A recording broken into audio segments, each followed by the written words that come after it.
Smeagol'un evinden herkese merhabalar. Bugünkü misafirimiz Middle-earth Universe. Hem sayfanın yöneticisi hem de içerik hazırlayıcısı.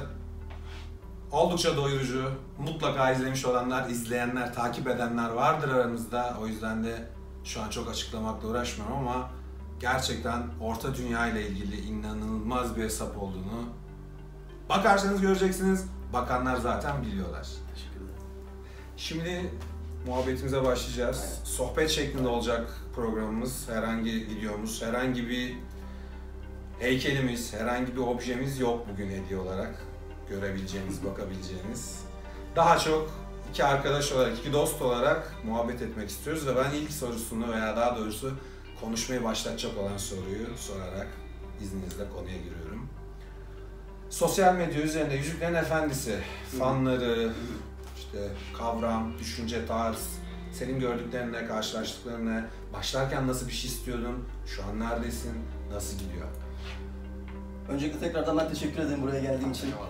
Birlikte bu videoyu çektiğimiz için. Eyvallah. O kadar sayfa arasından da açıkçası bizim sayfaya bunu sorduğun için Büyük bir keyif. aynen çok teşekkür ederim onun için.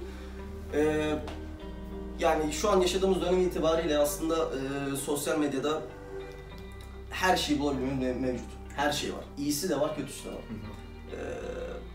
Benim bu işe nasıl gittim aslında o da çok ilginç bir ana, komik bir ana. Bir sürü sayfa var. Dediğim gibi ben hasbelkader şans eseri bu sayfalardan bir tanesinin WhatsApp grubuna girdim. Bir sürü insan var, bir sürü fan var, fan diyelim ama ben fanboy diyeceğim onlara. Bir sürü fanboy var, fan değil. Adeta Tolkien'i bir peygamber olarak görüp o şekilde hareketlerde bulunup, o tarz yazılar yazıp ya bir şeyler paylaşan insanlarla çok garip bir yerdi benim için. Ben de olayı anlayamıyorum. Yani ben nasıl bir tarikatın içine düştüm kafasındaydım biraz. Sonra şunu fark ettim. Yani ben gruba girdim. Bu adamların yaptığı şeye bakıyorum. Ya paylaştıkları şey bir standartları yok adamların. Ya şimdi bir sürü Yüzüklerin Efendisi'yle, Hobbit'le, Orta Dünya ile Tolkien'le alakalı dolu sayfa var Instagram'dan. Şimdiden saymaya başlasak akşama kadar bitiremeyiz. Evet, ama standart olan çok az var. Burada standarttan kastım ne? Ben açıkçası isteyen istediğini yapabilir. Ben kendi yaptığım işi şu şekilde görüyorum. Benimki bir sanat sayfası. O da nasıl? Yüzüklerin Efendisi'yle, Orta Dünya'yla, Tolkien'in yazdığı diğer bütün eserlerle alakalı yapılmış güzel sanat eserlerini paylaşıyor. Evet. Benim sayfamda meme yok. Benim sayfamda komik editler yok. Benim sayfamda saçma sapan şakalar yok. Benim sayfamda işte oraya buraya benzetip belli başlı bazı karakterleri koyup onlar üzerinden yürüyüp beğeni toplayıp bir yere gelmek yok. Ki zaten kendi sayfamın dinamiğine baktığımız zaman bir sayfa.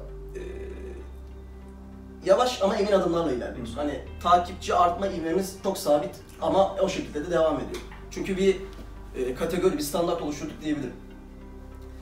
Neyse diğer hikayeye gelirsek, bu adamlar bunu yapmıyor. Ya dedim ki, lan bunu niye yapmıyorlar ki? Hani bunun olması gereken şey bu. Olmayınca da bu tarz işlerle yetinmek zorunda kalıyoruz. Kalite sonuçta doyurucu bir noktada değil yani. Değil, hiç değil. Yani hiç değil. Daha iyi olması lazım. Çünkü yazılan, yapılan şeylere aslında biraz hakaret. Evet, Tolkien'in yaptıklarına baktığımız zaman onlar kendilerini çok büyük fanlar, kendilerini çok büyük işte müritler olarak görüyorlar ama öyle değil yani işin gerçeği. Öyle değiller. Öyle değiller. Öyle olunca bir arkadaşla birlikte buradan da kendisine şimdi selam söyleyeyim. İsmail Demir. İsmail. Aynen. Kendisi biz orada tanıştık, o da gruptaydı, o da bu durumdan çok rahatsızdı. Ben de o grupta çok çıkıntılık yapan elemanım. Aktiftim yani. Sürekli atılıp geri almıyordum. Niye atıldın diyorum. Dediler ki bunu söyledin. Ulan yani kim ki? Aragorn'a hakaret etmiş mesela, hani misal veriyorum. Duyulmak istemeyenleri dile getirdiğin için diyorsun yani.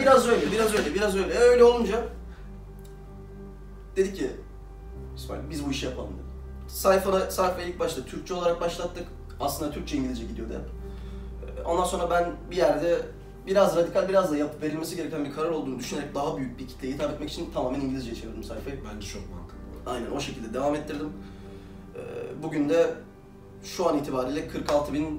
Gerçi video çıktığında ne kadar olduğunu bilmiyorum ama çok iyi rakam. Ama ben buradaki rakamı başarı olarak görmüyorum. Benim bu sayfada başarı olarak gördüğüm şey şu, paylaştığımız resimlerin, sanat eserlerinin çizerleri, yaratıcıları bizimle iletişime geçiyorlar. ve diyorlar ki benim böyle bir resmim çıkacak, bunu da koyar mısın sayfanda? Süper. Gerçekten Bu bayağı önemli bir şey. Çok önemli. Gerçekten benim için en büyük başarı ve gerçekten bu işin birazcık da manevi tarafa kaymasını sağlayan şey bu. Normalde baktığınız zaman aslında biraz yüzeysel bir şey.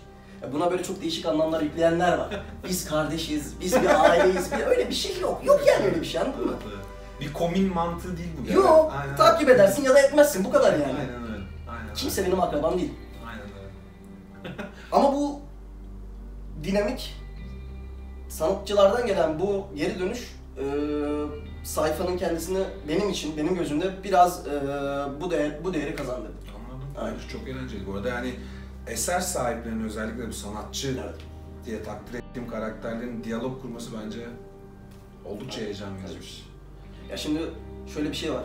Kimse okumayı istemiyor. Çok sıkıcı geliyor. Herkes bir şeyleri izlemeyi ve görmeyi tercih ediyor aslında. Evet, bu insanlar senin yerine onu okuyor ve sana gösteriyor çizim. Evet. Doğru, çok büyük bir şey aslında baktığın zaman. Doğru bence. Büyük bir hizmet. Fikir alışverişi çok önemli bir şey burada. Aynen.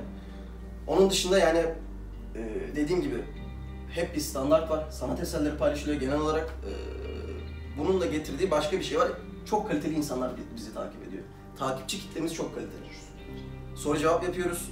Takip edenler bilirler. İnanılmaz güzel sorular geliyor. Önceden çok saçma sapan sorular geliyordu. Ama artık gerçekten çok güzel. Yani beni takip eden insanların, kimse ayırt etmiyorum ama gerçekten bilmek isteyerek, körlemesine dalmadan eleştirerek ve içinde olmak isteyerek sayfamı takip ettiklerini düşünüyorum.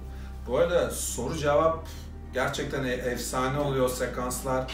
Mutlaka tavsiye ediyorum ben de. Çok eğlenceli. Gerçekten çok ilginç detaylar, acayip nüanslar oluyor. O yüzden kesinlikle kaçırmamanızı tavsiye ediyorum. Evet.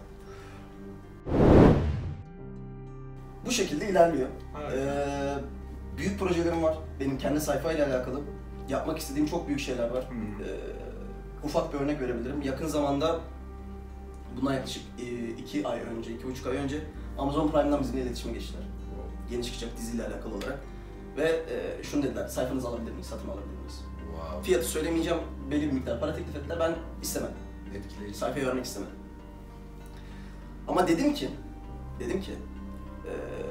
herhangi başka bir şekilde eğer bizim de içinde olabileceğimiz bir proje olursa katılmak isterim dedim. Ha, bu arada diziyle ilgili de şunu söyleyeyim. Diziyle alakalı da çok soru geliyor.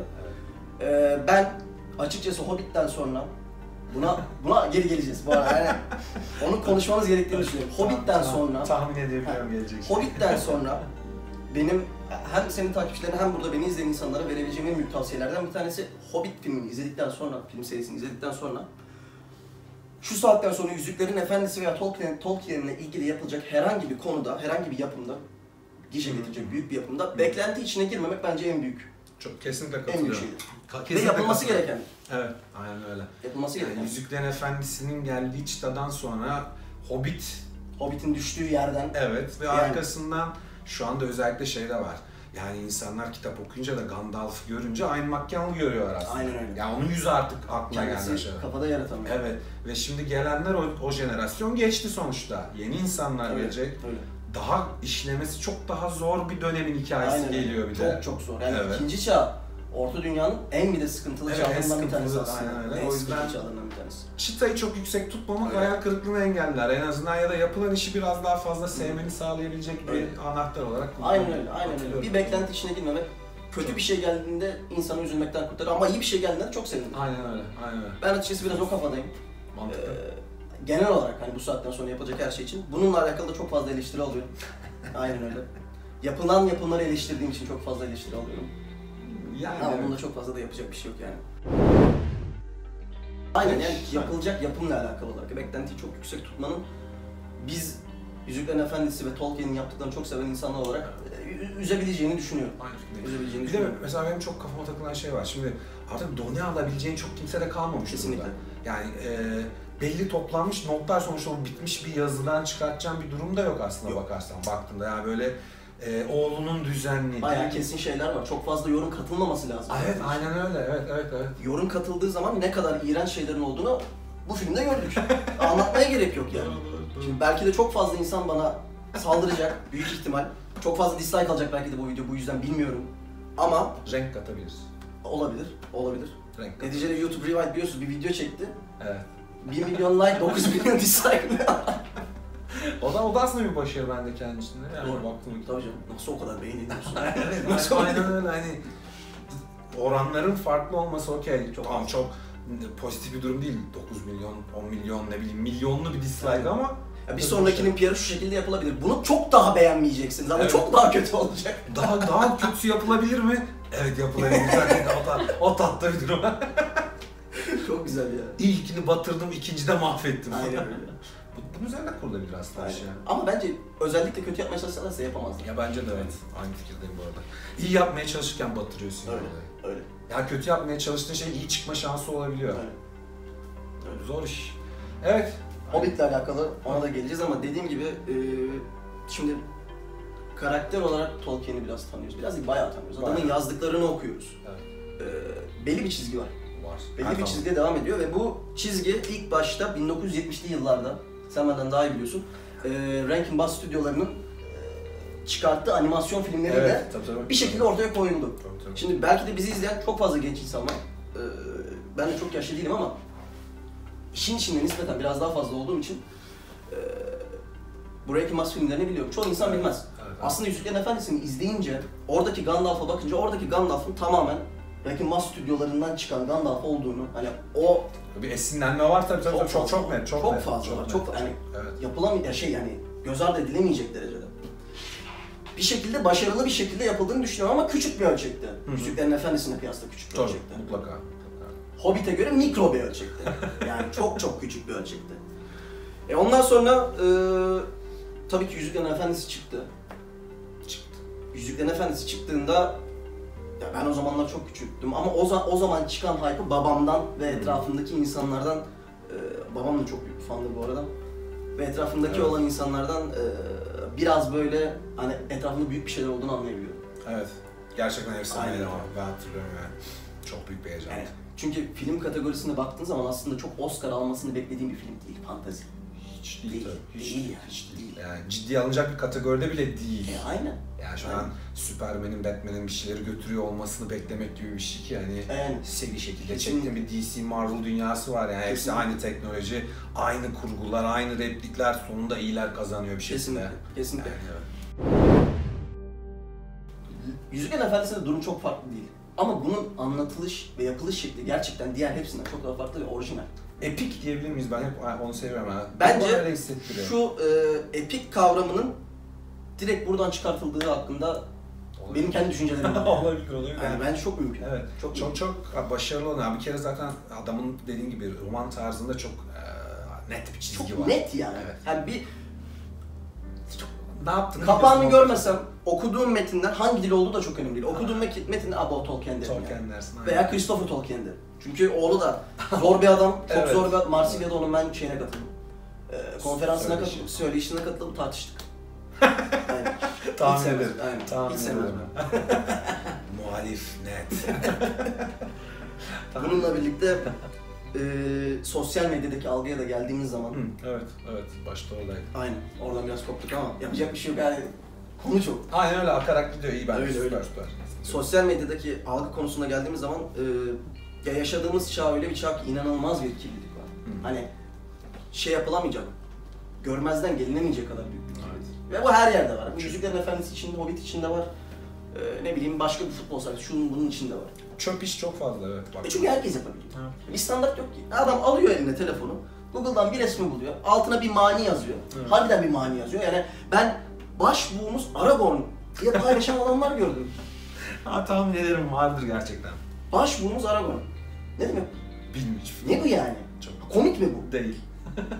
Hiç değil. Ama komik olduğunu düşünenler var ve bunun kaliteli olduğunu düşünenler de var. Bence onu yapan adamın hareketi yaptığı şeyden daha komik. Komik olduğunu düşünmesi değil mi? Evet. Onun çok orijinal bir şey olduğunu Evet, düşünüyor orijinal yapan. ve komik olacağını düşünmesi Yani. sonuç çıkan üründen çok daha komik bir yaklaşım yani. Kesinlikle öyle. Nereden aklına geldi, niye aklına geldi, Kesinlikle ne gerek öyle. vardı? Kesinlikle öyle. Ya bunlar çok daha komik detaylar Kesinlikle bence. öyle. Ya böyle olunca ve ben de biraz açıkçası bunun jenerasyondan dersem yine çok ciddi bir linç yiyeceğim. Ama yani şimdi sende yok. Göremiyorum. Anladın mı? Yani sen her şeyi yani babamla da aşağı yukarı yaşlarınız birbirine yakın. Tutar evet. ya jenerasyon farkı var. Mesela sen hiçbir şey böyle bir saldırarak gitmiyorsun yani, anladın mı?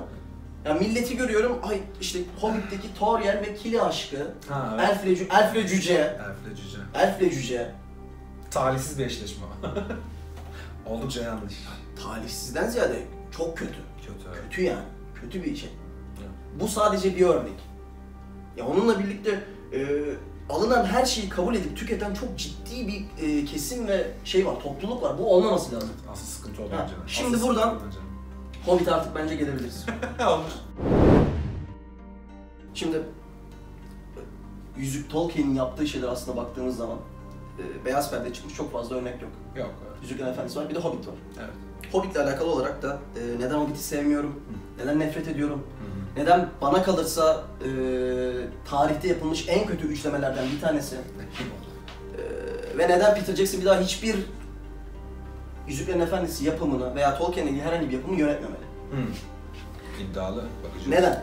Şimdi bazı insanlar şunu diyecek ama Yüzüklerin Efendisi'ni de yaptı. Ben her zaman şunun kanaatindeyim. İnsan yaptığı son işe kadar iyidir her zaman. Kesinlikle. Yaptığı yani evet Yüzüklerin Efendisi'yle anılıyor fakat adamın en son yaptığı şey Hobbit. Evet. Yani karşılaştırılamayacak iki yapım. %100. Benim yine yaptığım aynı şey. Yani ben saçma sapan bir şey paylaşsam insanlar baktığı en son o şeye bakacaklar. Tabii. En son gördükleri en son şey yok çünkü. Bir sene önce ne yaptığına bakmayacaklar, ne yaptığına da bakmayacaklar. Kimse yapmaz ki bunu. Aynen. Ya bu bir suç da değil, bu böyle. Bu Doğru. doğal olarak oluşmuş bir dinamik yani. Bunu yok edemeyiz. Şey diyebilir miyiz mesela baştan konuşmuştuk ya belli bir standart, belli bir tarzı var dedik Tolkien'in. Aynı bunun gibi bu da. Aynen yani öyle. Ya şimdi bir yerdesin, onun daha üstüne gitmen lazım, altına düşeceksin. kesinlikle. Şimdi Hobbit kitap olarak yazılış itibariyle zaten Yüzüklerin Efendisi'nden çok farklı. Yüzüklerin Efendisi çok büyük edebi bir eser. Hobbit de keza öyle ama Hobbit çocuk kitabı. Aynen. Bir çocuk hikayesi. Çocuk İşte hikayesi. buna da laf edecek insanlar olacak da ne yapalım, yalan mı söyleyelim? Yo ama Babasına yazmadı ki bunu. öyle bu arada yani. Öyle. Çocuklarına yazdı Tolkien bunu, oğluna yazdı. Aynen. Geceleri okumak için. Tabii masal kitabı fikriyle başlayıp da ondan sonra bu hale gelmiş bir projeden bahsediyorsun yani. Ama bizim burada zaten eleştirdiğimiz nokta bu değil. Eleştirdiğimiz nokta şu. Sen bunu Yüzüklerin Efendisi'ne benzetmeye çalışırsan, kendi içindeki o naif, masum doğasını saçma sapan eklemelerle, çıkarmalarla bozarsan bu kötü olur. Tabii. Çünkü yapılan şey boş bir iş değil. Çok büyük bir iş. Bir de şeyimiz yok sonuçta yani Tolkien severler olarak da artık bize yeni ürün gelecek bir durum yok. Yok ki. Evet, yeni bir kitap çıkmayacak, yeni bir hikayemiz olmayacak. Eldeki hikayelerden kendimizi avutarak devam etmemiz gerekirken ben de katılıyorum bir yerde. Yani çok daha, ben 3 film olmasında değilim. Yani benim için sıkıntı 3 film olması değil. 3 film de yaparsın, 6 film de yaparsın. Atıyorum şimdi. O yönetmenin tamamen kendine kalmış bir şey. Evet. Bir sayfayı bir sahne olarak çekersin, o zaman 20 film de olabilir o kitap. Tabii. Uzun kısalığıyla mesela şey diye karşılaştırılıyor. 3 kitabı koymuşlar, 3 film, bir kitabı koymuş, 3 film ya. Kitabı daha detaylı çekersin, 6 film de olur. O tamamen sinemayla ilgili bir olaydan bahsediyoruz burada ama zaten karşı çıktığımız nokta işleyiş tarzı hikaye. Kesinlikle. Esprisi o yani. Kesinlikle. Bu kadar çok değişiklik yapılması, tamam. Mesela başka bir şey olsa ben Tauriel'i kabul edebilirim. Sadece o değil ki. Evet, o değil ya, hani onu katarsın, Legolas'la beraber gezer, tamam. Ya bir aşk yaşamasın, keşke yaşamasın. Evet, Hobbit'te bir aşk hikayesi, kitapta yok ki aşk hikayesi. Evet. Niye yaratacaksın ki? Hiç gerek yok, evet. Ya bir de ucube bir şey yaratıyorsun, cüceyle elf. Evet. Orta Dünya tarihine baktığın zaman birbirine en çok kıyım yapmış iki tane ırk. Evet. Hiçbir zaman o anlaşmayı bir şekilde orta yol bulamamış iki ırk. Nauglamir'den başlıyor biliyorsun, o gerdanlıktan. Elf kralını öldürüyoruz. Çok ciddi sıkıntılar. Mesela ben orada ne düşünüyorum biliyor musun? Benim gözümde Peter Jackson o Yüzüklerin Efendisi üçlemesinden sonra şöyle bir şeydi. Adam ekleme yapıyor, makul ekleyebiliyor demiştim, tamam mı? Yani hikayeyi bozarken o bozduğu veya kattığı şey sırıtmıyor ya diye düşündüm. Öyle. O yüzden Hobbit'te diyordum ki ya tamam mutlaka koyacaktı zaten, bekliyordum. Yani ben hikayeyi çünkü birebir çekersen yarım saat 45 dakika bir dokümentary tadında bir şey olur ve bitirirsin filmi. Çünkü dediğin gibi yani çocuk masalı. Öyle. Ne olabilir ki? Hikayeyi ciddileştirirken sıkıntısı bence burada çok fazla drama, böyle çok fazla nasıl denir, kiç öğe koymuş olması içine. Çok böyle, çok kalitesini geriye çekiyor hikaye. Aynen öyle. Yani içinde olmayan şeyleri koyuyor. Evet. İçinde olan şeyleri biraz daha geliştirse olabilir de çok daha başarılı olabilir ki biliyorsun ilk başta bu filmi çekmek istiyor. Evet. Tolkien Estate'e gidiyor, Yüzüklerin Efendisi'ni çekeceğiz ama diyorlar ki hayır çekemezsin onu. Evet. Ama Yüzüklerin Efendisi'ni istiyorsan yap diyorlar. Evet. Onun hikayesi çok zaten yani 3 film olacak, 2 film olacak, Tabii. bilmem şu olacak, bunu bayağı detay var. Aynen öyle. Ya bunu istedim. Mesela ben bir videomda kullandım. İlk Hobbit'i çekmek isteyen Kubrick. Kubrick istiyor. Evet. Kubrick çok istiyor. Beatles'ı oynatmaya çalışıyor. Ya çok acayip yani Gollum, Frodo, ya Gollum'u John Lennon oynayacak falan yani böyle çok değişik bir fikir ama bence iyi ki de olmamış bu arada onu söyleyeyim. Ben çok kötü kotarabileceğini düşünmüyorum. Evet, kotaramaz. Aynen öyle. Aynen. Yapardı kimse ne oldu hani. Evet, çok ortada kalırdı, havada Aynen, kalıp giderdi. Aynen öyle. Bence de o açıdan çok ince değerlendirilmesi gereken şanslar bunlar. Yani her dakika büyük bir Hollywood veya herhangi bir Warner Bros. İşte Amazon gibi bir firmanın böyle çıkıp da bu tür bir hikayeyle alma gibi bir durum olmadığı için aldığında da insan biraz daha ciddi baksın, daha iyi değerlendirsin istiyor. Katılıyorum o konuda. O konuda %100 aynı fikir. Bir de ben birazcık şu konuda insanların biraz kafasının karıştığını düşünüyorum. İyi filmle seyir zevki yüksek film aynı şey değil. Değil, yok. Hobbit seyir zevki yüksek bir film. Son derece. Çok fazla şey var. Hani savaş, şu, Çok bu, renkli. ejderha var. Evet. Ya o da ejderha değil bu arada filmdeki. Onu da anlatacağım. Aynen. Evet, böyle. En sinir olduğum Evet. nokta. En sinir olduğum Evet, noktalardan bir evet, tanesi. Doğru, evet, ejderha. Öyle değil yani. Kertenkele. Evet. Lizard. Ya şey eksik, uzuv eksik. Evet. Uzuv eksik. O yüzden değil yani. Ki onu da değiştiriyorlar bu arada. İlk filmde 4 ayakta, sonra Peter Jackson diyor ki kanatlarıyla ben daha çok hoşuma gidiyor. Daha böyle vahşi hayvanlı bir görüntü. Değil mi? Orada benim zaten o konuyla ilgili en çok sevdiğim o oynayan o adamın, o Benedict Cumberbatch'in o inanılmaz bir performansı var. Çok güzel bir performans. Evet. Mükemmel. Ya Sauron'u da o seslendiriyor. Evet. Ben çok yakıştırdım. Ben de. O iyiydi, evet. Neyse, Bayağı ben iyi. böyle yine konuyu değiştirmiş oldum ben. Dediğim gibi yani insanlar seyir zevki yüksek filmle iyi filmi Hobbit için birbirinden ayırt edemiyorlar. Evet. İzlerken eğlendiğin film her zaman iyi film değil. Evet. Doğru. Çok renkli, acayip derecede böyle seyredilesi var. Yani oturup defalarca seyredebilirsin ve sıkmaz. Çünkü devamlı bir şeyler oluyor, aksiyon var, renk var, işte devamlı bir hararetli bir şeyler oluyor ama tabii doğru nedir bu film dinamiklerinden baktığım vakit veya roman gözüyle baktığım veya bir Tolkien penceresinden baktığımda evet. Çok iyi bir işler işte. Çok yetersiz. Evet. Çok yetersiz ve geride kalıyor. Evet. Ya dediğim gibi olan bu hikayeyi çok farklı bir şekilde yansıtmaya çalışmış Peter Jackson. Ama onu da yanlış yapmış. Niye? Sürekli Yüzüklerin Efendisi'ne bir gönderme. Sürekli zaten prequel abi biliyoruz ne Evet, kadar değil mi? alakalı oldu. Bunu daha fazla gözüne sokamazsın. Aynen. Doğru. Olamaz yani. Doğru. Mesela Tauriel isim olarak da Elf Captain diye kitapta geçiyor. Çok detaya girmiş. Onu anlarım ama mesela Legolas'la işte Thranduil'in arasında geçen o Aragorn konuşması, işte onun dışında başka şeyler. Yani evet, gereksiz detaylar değil mi onlar? gereksiz. Niye ki? Evet. O kim bu kim filan böyle garip bir şey. O Aragorn diyaloğu gerçekten kötüydü bu. Çok saçma. Çok saçma. Ben onu sinemada izlerken ben böyle izliyorum. Millet yanında çıldırıyor. Çok heyecan vericiydi. Benim mesela ilk seyrettiğimde sevmediğim detaylar var. Ki orijinalini yapsaydı Jackson. Jackson şunu yap. Kitapta şöyle. Gandalf Radagast'a değil, bir kolcuya diyor. Git bak kuzeye, araştır. Dol git, ne var ne yok kontrol et. O Aragorn işte. Evet. Orada genç Aragorn'u oynatsa mesela, Radagast yerine ben onu anlarım. Evet. Ama ufak tefek teaserlar ve şunlarla bu yapılacak şey değil yani. İşin kaptı aslında yapılamayacak bir şeyler bu arada. Yani Radagast filmde böyle çok majör bir nokta verdiğim bir karakter de değil. Ya bir sincap mincap iyileştiriyor işte. O Squirrel'le olan o sahnesinden sonra zaten ondan sonrasında bir ulak gibi geliyor gidiyor, o kadar yaptı, başka bir şey yok. Onun yerine Aragorn çok rahatlıkla kullanabilirdi. Bence orada niye yapmış? Ben şunu gördüm. Hobbit'te biraz şey var. Peter Jackson, Orta Dünya'nın çok fazla insan önüne, yani Yüzüklerin Efendisi'nde göremediğimiz tarafını insanların gözünün önüne sürüyor. Mesela cüceler. Bizim Yüzüklerin Efendisi'nde gördüğümüz bir tane cüce var değil mi? O kadar. Evet. Orklar da ona bakarsan ordu olarak görüyoruz ama orkların işte nereden geliyorlar, birbirleriyle diyalogları nasıl? Evet, çok fazla detayı yok aslında. Çok fazla detay yok. Hobbit'te var. Bu güzel bir şekilde bence ortaya koymuş bu arada.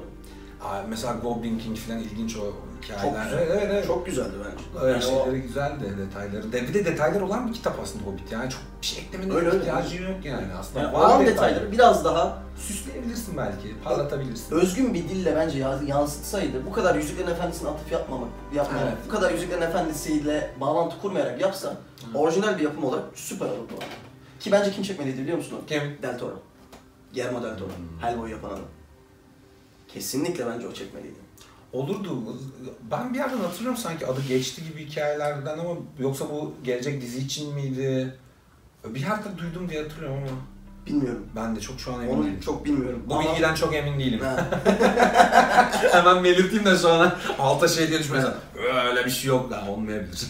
Benim kişisel görüşüm kesinlikle Del Toro yönetmeliydi film. Olur, bence sıkıntı yok, denenebilir yani, değişik bakış açıları Bir Tarih de olarak da uygun bu arada. öyle. Ya bir de Yüzüklerin Efendisi'ndeki en büyük olaylardan bir tanesi neydi biliyor musun?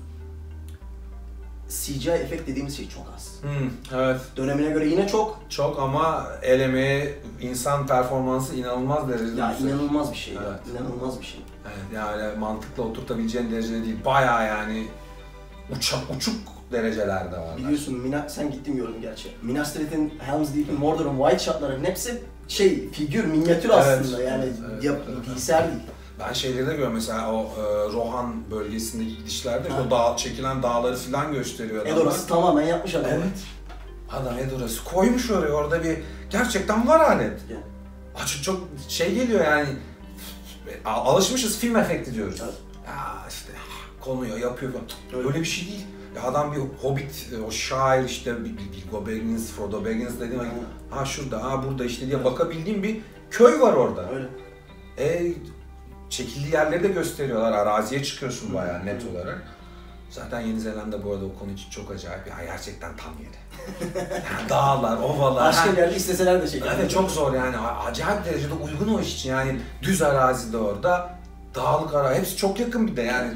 Tam bizde de var diyecek misin ama yani, kilometre farkı var. Orada yürüyorsun bir anda bir tane dağ çıkıyor. Çok değişik acayip bir evet değişik. Yani değişik. O volkanik özelliği acayip kazandırmış yani. O coğrafyayı acayip şekillendirmiş. Bayağı farklı bir... Çok acayip evet yani. Güzel, bir de tabii çok bozulmamış olması sonuçta. Bir Auckland, bir Wellington baktım çok büyük şehirleri. Ya da büyük deyince nereye göre? Nereye göre? Yani Türkiye ile karşılaştırıyorsanız gerçekten büyük değiller, o kesin söyleyeyim hani. Cambridge diye bir yere gittik, orada işte mola verecekler. 2500 nüfusu vardı ya. Ufacık bir yer. 2500 ne? Yani şu an İstanbul'da çekiliyor video, Mecidiyeköy'de 2500 dediğin... İçinde olduğumuz apartman. Evet, yani büyük ihtimalle evet. Evet. Ya bu 4 apartman ondan kalabalıktır diye düşünüyorum. Evet, nerede kalmıştık? Nerede kaldık? Abi, Hobbit. Hobbit. Ya dediğim gibi, o figürler kullanıldı Yüzüklerin Efendisi'nde. Çok fazla elemeyi, göz nuru dediğin şey var. Hobbit'te mesela bunun eksikliği çok. Çok fazla. İnanılmaz bir CGI ve hani yapamazlar mıydı? Ya Hobbit'in bütçesi Yüzüklerin Efendisi'yle karşılaştırılamaz. Aynen öyle. Karşılaştırılamaz yani. İmkanları da, ya şimdi bir tanesi kaç senesinde, bir tanesi kaç senesinde. Aynen öyle. Makyaj ona göre gelişti. Aynen öyle. Ne bileyim, en kötüsünden düşündüğüm vakit oynayan oyuncuların derken sen orada gözüktün bu arada, biliyorsun değil mi? O yüzden kaldığım yerden devam edeceğim, kesip alacağım. Ya oynayan oyuncuların işte kalacağı yerden tut, işte onların ne bileyim ihtiyaçlarını gidereceğin teknolojilere kadar bile neredeyse aradan tam bir 10 sene daha fazlası geçmiş durumda. Her şey çok daha rahat. Öyle. Çok daha iyisi olabilir. Öyle. Çok daha iyisi. Yani niye yapılmadığını açıkçası ben de bilmiyorum. Acaba bir acelesi de yoktu, yanlış mıyım? Yani birileri onu dediler. Dediler ki vakit sıkıntısı, şu bu hani vakitleri mi darmış neymiş öyle bir şey. Bir yerde hazırlanamadan çekmeye başladım diye kendi ifadesi var. Bu benim problemim değil ki. Ben bilet alıp izleyecek kişi benim yani. Bana ne? Evet. Benim karşıma en iyisini yapmak zorundasın. Bir de şöyle bir şey var, şimdi Yüzüklerin Efendisi'ni 2000'li yılların başında seyrettik. Allah'ım bu Hobbit ne zaman gelecek, 10 sene öyle bir şey de yok ki yani hani. Gelsin, iyi gelsin. Aynen öyle. İstiyorsa 5 sene sonra gelsin yine. Ya şimdi Yüzüklerin Efendisi fan kitlesi biraz farklı. Yani çünkü artık her şey yazılmış ve daha fazla ilerleyebileceği bir şey yok. Bizim yok ki. Evet. Olanları izleyeceğiz. Ama Star Wars böyle değil. Bak daha yeni 3 tane film çektiler. Yeni hikaye. Devamlı ekleyebiliyorlar tabii. Aynen öyle. Yani bu yüzden öyle bir dayatma da yok ki. Yok evet. Öyle bir dayatma yok yani. Zaten hep aç bekliyor kitlen. Yani iyi bir şey getirmen gerekiyor. Aynen. Çünkü zaten elimizdekini döndürerek fanı kalmak, bu arada ben şunu da belirteyim, kimseyi kızdırmak istemem. Yeni bir şeylerle beraber fan kitleni genişletmek kolay bir iş. Öyle. İyi bir hikaye yakalar, çok rahat. İyi bir hikaye yakalarsın, yeni bir karakter oluşturursun, bir şeyler yaparsın ve birilerini yakalarsın yani. Aynen öyle. O açıdan mesela Tolkien'i biraz daha farklı bir yere koyuyorum ben, çünkü hani yeni bir şey gelmezken o kitleni hala tutuyorsun. Kesinlikle. Her şey aynı ya, hiçbir şey değişmiyor. Kesinlikle. Ya Hobbit, işte Yüzüklerin Efendisi, bugün de öyle 10 sene sonra da bunlara bir virgül dahi gelmeyecek yani. Öyle. Görüntü itibariyle durum bu. Ama buna rağmen yani o kitlenin içinde olmak benim hoşuma gidiyor bu arada. Yani ona biraz daha romantik, belki burada benim yaşım ortaya çıksın, biraz yüksek. O romantizm çok hoşuma giden. Ayrıcalık. Evet. Biraz öyle yani. Ayrıcalık, aynen öyle. Yani bir hoşuma gidiyor, yani keyif alarak okuyorum ben. Yani içeride bir sürü kitap var ve sadece Yüzüklerin Efendisi ve Hobbit değil, yazdığı her şeyin kitabı var bende. O çok basit işte yılbaşı mektuplarıdır, şunlardır, bunlardır, onlar da hoşuma gidiyor. Biliyorum yenilenmeyecekler ama Aynı keyifle okuyorum ben. Öyle durum var benim için. Evet, Hobbit. Aynen. Yani dediğim gibi daha fazla ne kadar konuşabilirim alakalı bilmiyorum ama dediğim gibi şu var, fan kitlesiyle alakalı şunu söyleyeceğim. Bir beklenti içinde olmamalıyız bence. Evet. Yapılacak yeni işlerle alakalı. Değil mi? Diziyle ilgili çok olmaması lazım. Evet. Ya buna ben şunu da demiyorum, çok kötü bir şey gelecek de demiyorum. Yo öyle de onun o yüzden böyle ifade evet. Yani çok mükemmel, inanılmaz yanlış anlaşılabilir belki ama yani hiçbir beklentinin içine girmemek daha sağlıklı. Gerçekten öyle. Evet. her şeyi kendine hazırlamış oluyorsun. Çünkü çok zor, demin konuştuğumuz çok zor bir konuyu. Öyle. Çok bence hani konuyla ilgili daha tecrübesiz bir neşmi sonuçta. Christopher Lee dediğin adam Tolkien'le tanışmış bir adamdı. Kesinlikle. Muhabbet etmiş, biliyor. O yüzden Saruman'ı canlandırırken mutlaka duyduğu şeyleri de katarak girmiştir. Gandalf'ı canlandırıyor değil mi Tolkien? Evet. Aynen. Evet. Sen diyor Gandalf'ı canlandırıyor. Yani o açıdan onlar daha tecrübeli bir nesildi. O nesil jübilesini yaptı. Aynen. Şimdi gelen nesil okudu veya bizim gibi fan ama şimdi yazanla birebir konuşmak öyle. Çok acayip bir şey. Çok kitabını okumak. Çok farklı. Evet, o yüzden hani... Bir de çok ilginç bir dönemde yaşıyoruz. Yani yaşadığımız çağ gerçekten ilginç bir çağ. Popüler kültürün ne gibi etkileri olacak çıkacak dizide ben onu çok merak ediyorum. Aynen bravo ben... O kadar iyi bir yere gittik yani. Bu, çok iyi bir yerde şu an. Evet, yani çok iyi bir yerde. Şimdi çok fazla değişik şey var. Hani siyahi elflerden bahsediliyor mesela. mesela. Evet. Yani şimdi ırkçı insanlar değiliz. Tolkien de değildir. Ya ama adam yazarken belirtiyor açık. Böyle bir şey yok ki. Ama bu ırkçılıktan kaynaklanan bir şey değil. Yok. Hikayenin kendisiyle alakalı. Evrenin kendisiyle yok yani. Yok, o kadar basit. Olmayan bir şey ekleyerek kime neyi kanıtlamaya çalışacaksın ki? Onun söylentilerini duydum. Ne kadar doğru bilmiyorum. Ya mesela bu şey gibi canım yani bunun gerçekten bu arada bunu belirtelim. Irkçılıkla hiçbir alakası yok. Hiçbir yani alakası yok. Harry Potter'da da hiçbir siyah kahraman yok baktığım vakit. Ya işte o da çok saçma. Aynen. Evet. Hermione beyaz bir kız. Evet. O değişik bir kadın ya. J.K. Rowling yazıyor. Ben Hermione'nin hiçbir zaman beyaz olduğunu söylemedim.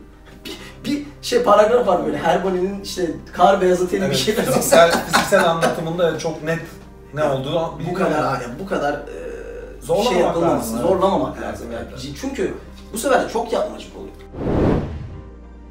Çok yapmacık oluyor. Yoksa yoktur, varsa vardır yani. Bir de çok yani Tolkien dünyasının, o orta dünyanın çok böyle ince bir yerindesin. Yani işlediğin yer gerçekten böyle çok dengede olman gereken bir yer. Aynen öyle. Çok kötüye gidebilir dediğin gibi ama iyi yaparsan da efsane olma yolunda çok hızlı ilerleyebilecek bir şey Dediğim gibi yapıyorsun. hani bak ortası yok. Bir tanesi, Yüzgen Efendisi Evet. çok iyi, öbürü çok kötü. Evet. Ya bu açıdan zor bir şey ya. Çok Yani zor. Tolkien'in yaptıklarıyla çalışmak çok zor bir şey. Evet. O yüzden de bence bunu tekrar dile getirmekte fayda var. Orijinaline sadık kalmak mümkün olduğunca daha sağlıklı gibi geliyor. Sonra ufak tefek böyle minik oynamalarla belki tamamlayıcı bir iki öğe katıp ama yani bozmadan orijinali. Yönetmen illaki kendinden bir şeyler. Tabii ki. İmzasını atması lazım o filmin bir Aynen. şekilde veya diziye. Aynen. Ama bunu nasıl yaptı bence çok önemli. Bence de. Aynen. Ya mesela ben ilk üçlemede Peter Jackson'ın çıktığı sahneler hoşuma gitmişti, iyiydi. Güzel kelime var. Tabii, evet. Yani sonuçta bu sinema dünyasının Hitchcock'tan beridir alıştığı, ne bileyim Charlie Chaplin'den beridir gördüğü birçok bu tür denemeler var. Öyle. Bazı yönetmenlerin de imzası bu ve Öyle. yakışıyor da bu arada. Bayağı. O yüzden hani olabilir tabii ki imzasını atacak ama ben hala dizide mümkünse çok bariz bir imza almasını da hani keyifle seyredelim istiyorum. Ben de. Çünkü hani yeni materyale açlık var olayda. Biraz daha bir de büyük beklenti yarattılar diziyle alakalı çünkü bilmeyenler için ben söyleyeyim. Dünya üzerinde şu ana kadar yapılmış en büyük bütçeli yapım. 1 milyar dolardan fazla. Bir bütçeyle bir televizyon yapımını yapıyorlar. Evet, dizi yapıyorsun. Sonuçta film değil bu. Wow, efsane. Yani. Bunu ben de yeni duydum bu arada. Ya ben Amazon'la kendileri çok bu arada halindeyiz sürekli. Diyalog halindeyiz. Sürekli diyalog halindeyiz. Yani. Şahane. Sürekli diyalog halindeyiz. Onlar da beni birazcık tanıyorlar. Tanıştık yani adamlarla. Çok da fazla bir şey ben onlara hem sormuyorum, onlar da bana söylemiyorlar. Biraz benim tarzımı da biliyorlar galiba sayfadan. Biraz böyle mutlaka görüp o yüzden o diyalog kurmuşlar. Aynen öyle. Şey gerekiyor muymuş? Orada ölecek savaşçı falan gerekiyor. Yani 2 ayda hırpalanacak ork falan hani oğlum şöyle orada dururuz böyle değil mi? Çay götüren çocuğa falan da ihtiyaç var. Ben de isterim ya. Değil Öyle mi bir şey olsa harika bir şey olur aslında. bayağı güzel olur. Evet. Film diyorum. Ben söyler misin? Yok. Diziyi de galiba Yeni Zelanda'da çekecekler bu arada, yanlış hatırlamıyorsam.